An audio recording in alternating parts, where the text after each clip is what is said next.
Hi, welcome back my YouTube channel. ಇವತ್ತಿನ ವಿಡಿಯೋದಲ್ಲಿ ನಾನು ನಿಮಗೆ ಶ್ರೀರಾಮನವಮಿಯ ವಿಶೇಷವಾದ ನೈವೇದ್ಯನ ಮಾಡಿ ತೋರಿಸ್ತಾ ಇದ್ದೀನಿ.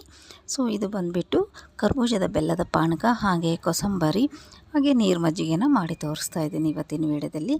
ನೀವು ಕೂಡ ಅಷ್ಟೇ ಅದನ್ನು ನಾನು ಯಾವ ರೀತಿ ಮಾಡ್ತೀನಿ ಅನ್ನೋದನ್ನು ನೋಡಿಕೊಂಡು ನೀವು ಕೂಡ ಶ್ರೀರಾಮನವಮಿಯ ವಿಶೇಷ ದಿನದಂದು ನೈವೇದ್ಯನ ಮಾಡಿ ದೇವರಿಗೆ ಅರ್ಪಿಸ್ಬೋದು.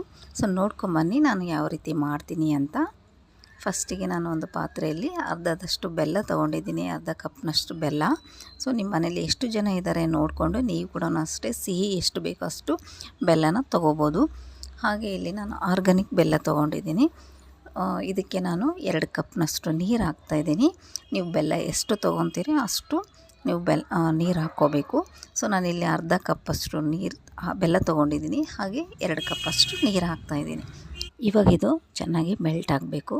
ಇದು ಮೆಲ್ಟ್ ಆಗೋಷ್ಟರಲ್ಲಿ ನಾನು ಪಾನಕಕ್ಕೆ ಏನೇನು ಬೇಕೋ ಅದನ್ನೆಲ್ಲ ರೆಡಿ ಮಾಡ್ಕೊತೀನಿ. ಇವಾಗ ನಾನು ಕರ್ಬೂಜ ಹಣ್ಣು ತೊಗೊಂಡಿದ್ದೀನಿ. ಕರ್ಬೂಜ ಹಣ್ಣು ಬಂದುಬಿಟ್ಟು ಇದನ್ನು ನಾನು ಅರ್ಧ ಭಾಗದಷ್ಟು ನಾನು ಕಟ್ ಮಾಡ್ಕೊತೀನಿ. ನಿಮಗೆ ಏನಾದರೂ ಭಾಳ ಜನ ಇದ್ದೀರಿ ಮನೇಲಿ ಅಂದರೆ ಒಂದು ಸ್ಮಾಲ್ ಮೀಡಿಯಮ್ ಸೈಜ್ ಅಷ್ಟಿರೋ ಕರ್ಬೂಜ ಹಣ್ಣು ಒಂದು ಫುಲ್ ಹಾಕ್ಬೋದು ನೀವು.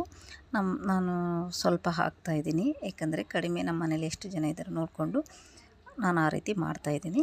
ಇವಾಗ ಅರ್ಧದಷ್ಟು ನಾನು ಕಟ್ ಮಾಡ್ಕೊಂಡಿದ್ದೀನಿ. ಸೊ ಇದನ್ನು ನಾನು ಗ್ರೈಂಡ್ ಮಾಡ್ಕೊತೀನಿ. ನೈಸಾಗಿ ನಾನು ಗ್ರೈಂಡ್ ಮಾಡ್ಕೊಂಡಿದ್ದೀನಿ. ಇದನ್ನು ನೀವು ಬೇಕಾದರೆ ತರಿಯಾಗಿಯೂ ಮಾಡ್ಕೋಬೋದು, ಓಕೆನಾ. ಸೊ ಇದನ್ನೆಲ್ಲ ನೋಡಿ ಈ ರೀತಿ ನೈಸಾಗಿ ಗ್ರೈಂಡ್ ಮಾಡ್ಕೊಂಡಿದ್ದೀನಿ. ನೆಕ್ಸ್ಟ್ ಇದನ್ನು ನಾನೇನು ಮಾಡ್ತೀನಿ ಅಂದರೆ ಪಾನಕ ಇದೆ ಅಲ್ವಾ, ಸೊ ಇದೆಲ್ಲ ಚೆನ್ನಾಗಿ ಮೆಲ್ಟ್ ಆಗಿರುತ್ತೆ. ಒಂದು ವೇಳೆ ನೀವೇನಾದರೂ ಬೆಲ್ಲನ ಕಲ್ಲು ಏನಾದರೂ ಇತ್ತು ಅಂದರೆ ನಿಮ್ಮ ಬೆಲ್ಲದಲ್ಲಿ ಅದನ್ನ ನೀವು ಜರಡಿ ಇಟ್ಕೋಬೋದು. ಸೊ ನಾನಿಲ್ಲಿ ಜರಡಿ ಇಟ್ಕೊಳೋ ಅವಶ್ಯಕತೆ ಇಲ್ಲ, ಯಾಕಂದರೆ ಇದು ಆರ್ಗಾನಿಕ್ ಬೆಲ್ಲ, ಇದರಲ್ಲಿ ಕಲ್ಲು ಏನಿರೋದಿಲ್ಲ. ಸೊ ಇವಾಗ ನಾನು ಡೈರೆಕ್ಟಾಗಿ ನಾನು ಕರ್ಬೂಜದು ಗ್ರೈಂಡ್ ಮಾಡಿ ಇಟ್ಕೊಂಡಿದ್ದೀನಲ್ಲ ಅದನ್ನು ಮಿಕ್ಸ್ ಮಾಡ್ಕೊತಾ ಇದ್ದೀನಿ. ಇದಕ್ಕೆ ಈ ರೀತಿ ಕರ್ಬೂಜನ್ನು ಪಾನಕದಲ್ಲಿ ಹಾಕಿ ನಾವು ಕುಡಿಯೋದ್ರಿಂದ ನಮ್ಮ ಬಾಡಿನೂ ಅಷ್ಟೇ ಭಾಳನೇ ತಂಪಾಗುತ್ತೆ.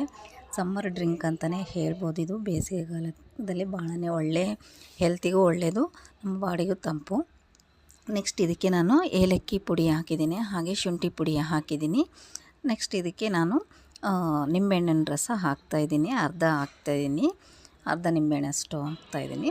ನೆಕ್ಸ್ಟು ರುಚಿಗೆ ತಕ್ಕ ಒಂದು ಸ್ವಲ್ಪ ಉಪ್ಪು, ಜಾಸ್ತಿ ಅಲ್ಲ, ಒಂದು ಸ್ವಲ್ಪ ಉಪ್ಪು ಹಾಕಬೇಕು, ಸ್ವಲ್ಪ ಟೇಸ್ಟ್ ಚೆನ್ನಾಗಿ ಬರುತ್ತೆ. ಇನ್ನು ನೆಕ್ಸ್ಟ್ ಬಂದುಬಿಟ್ಟು ನಾನು ಕರ್ಬೂಜ ಹಣ್ಣು ಸ್ಮಾಲಾಗಿ ಕಟ್ ಮಾಡಿ ಹಾಕ್ತಾಯಿದ್ದೀನಿ. ಕುಡಿಯುವಾಗ ಮಧ್ಯೆ ಬಂದರೆ ಭಾಳನೇ ಟೇಸ್ಟಿಯಾಗಿರುತ್ತೆ.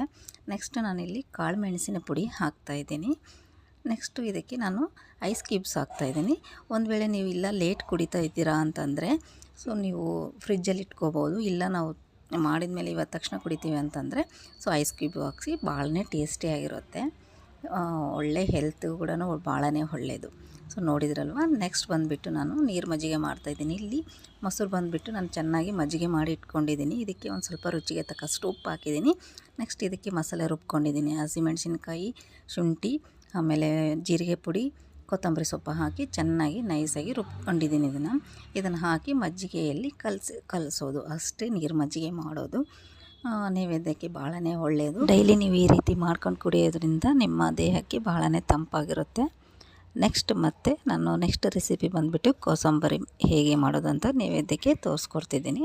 ಸೊ ಇಲ್ಲಿ ಹೆಸರುಬೇಳೆ ತೊಗೊಂಡಿದ್ದೀನಿ. ಹೆಸರುಬೇಳೆ ಒಂದು 2 hours 1 hour ನೀವು ನೆನೆಸಿಟ್ರೆ ಸಾಕು. ಸೊ ಅದನ್ನೆಲ್ಲ ನೀರೆಲ್ಲ ತೆಗೆದುಬಿಟ್ಟು ನಾನು ಕ್ಯಾರೆಟ್ ತುರಿದಿಟ್ಕೊಂಡಿದ್ದೆ ಅದನ್ನು ಹಾಕ್ತಾಯಿದ್ದೀನಿ. ನೆಕ್ಸ್ಟ್ ನಾನು ಸೌತೆಕಾಯಿನ ಹೆಚ್ಚಿಟ್ಕೊಂಡಿದ್ದೆ, ಸ್ಮಾಲಾಗಿ ಕಟ್ ಮಾಡಿ ಹಾಕಿದ್ದೀನಿ. ನೆಕ್ಸ್ಟು ದಾಳಿಂಬೆ ಹಣ್ಣು ಹಾಕ್ತಾಯಿದ್ದೀನಿ. ಹಾಗೆ ಹಸಿ ಕೊಬ್ಬರಿನ ತುರಿದಿಟ್ಕೊಂಡಿದ್ದೆ, ಅದನ್ನು ಹಾಕ್ತಾಯಿದ್ದೀನಿ. ನೆಕ್ಸ್ಟ್ ಇದಕ್ಕೆ ಕೊತ್ತಂಬರಿ ಸೊಪ್ಪು ಹಾಕ್ತಾಯಿದ್ದೀನಿ. ಆಮೇಲೆ ಕಾಳು ಮೆಣಸಿನ ಪುಡಿ ಹಾಕ್ತಾಯಿದ್ದೀನಿ. ಕಾಳು ಮೆಣಸಿನ ಪುಡಿ ಬಂದುಬಿಟ್ಟು ನಿಮಗೆ ಬೇಡ ಅಂತಂದರೆ ಹಸಿಮೆಣಸಿನ್ಕಾಯಿನೂ ಹಾಕ್ಬೋದು. ನೆಕ್ಸ್ಟು ರುಚಿಗೆ ತಕ್ಕಷ್ಟು ಉಪ್ಪು ಇವಾಗ ಇದನ್ನು ಚೆನ್ನಾಗಿ ಮಿಕ್ಸ್ ಮಾಡ್ಕೊತೀನಿ. ಇಷ್ಟೇ ಕೋಸಂಬರಿನ ಮಾಡೋದು ನೈವೇದ್ಯಕ್ಕೆ. ಸೊ ಭಾಳನೇ ಟೇಸ್ಟಿನೂ ಆಗಿರುತ್ತೆ.